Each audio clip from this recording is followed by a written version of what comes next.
A day in our lives. Bababa kami today para mag-pick up ng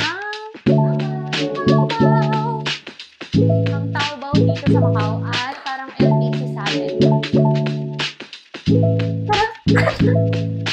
Ayan guys, magsusuklay na nga kami. Ayan si Ali, problemado. Nalalagasan ng buhok eh. At yan, palabas na ng bahay ang mga bading na yan. Papunta nga sila sa kuha na ng Taobao.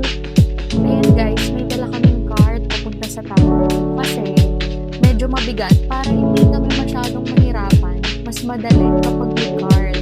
Kasi kaming dalawa lang. Tapos ayan, nandito na kami sa Taobao. Taobao, Taobao! Ay nako guys, kapag natutunan nyo ang Taobao parang Shopee, hindi ka papatalo bading. Talagang bibili ka ng bibili. Pero talaga ang bading, ang bait-bait niya na. Hindi na kung ano-ano binibili niya sa Taobao. Gamit sa bahay, be. O ayan, be. Hindi mo kaya yan. Ayan, dahil living together na kami ni Bestie. Tulungan mo ako, be. Gawin natin dalawa to. Gusto natin ng magandang bahay, diba? Gusto natin ng maayos na buhay. O tara, magpakalalaki tayo. Buhatin natin to. Yan, be. Sinusubukan namin magganda-gandahan kahit hingal na hingal ng mga bading. Tapos yan, nagtulong na kami ni Ali. Ayan, Hagardo Versosa na nga siya. Pabalik na siya ng bahay. Ayan na nga. Nakadating na nga ang mga bading. Ayan, kaway-kaway pa yan siya. Pagod na yung mga bading na yan. Talaga naman, no?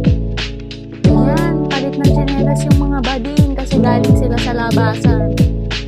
O, ayan na nga. Napag-isipan na namin i-assemble yung gamit na binili namin bago kami bumaba ulit. Ayan, niligpit namin yung mga dati naming gamit kasi nandyan nga sila ngani, nakakalat ngani. Tapos yan siya, nagbabakyum si Bading kasi nga problemado ang daming lagas na buhok. Ayan, dahil malinis na, tara na, i-assemble na natin to mga bading. O ayan, nagtulong pwersa yung mga bading na yan kasi nga, living together. Ayan, mabubuo na nga ng mga bading, malapit na. Tara!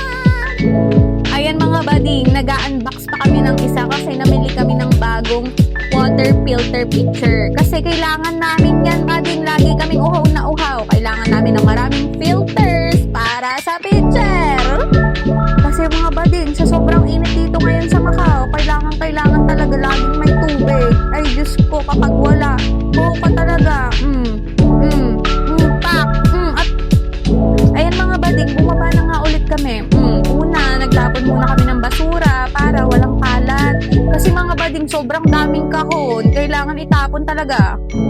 Ayan, pagkatapos, pumunta na kami ng supermarket kasi nga bibili kami ng pang-ulam mga bading.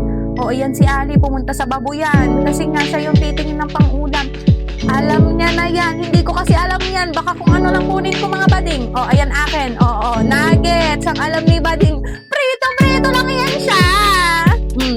Lalapit pa yan. Gusto ng pork cubes. O, hindi niya ulit alam yan. Alam na ni Ali yan. Ayan nga siya. Suka na lang. Tinanong pa kung tama. O, yan nga siya si Bestie naglalakad. Hi, Ali. Hi, guys. Go, bading. Lumakad ka na. O, makipila ka dyan. Tapos bayaran mo na yan nang makauwi na tayo at tayo humigat kumain na. Ay, kain muna pala bago higa. O, sige, bading. Bayad ka na, ha?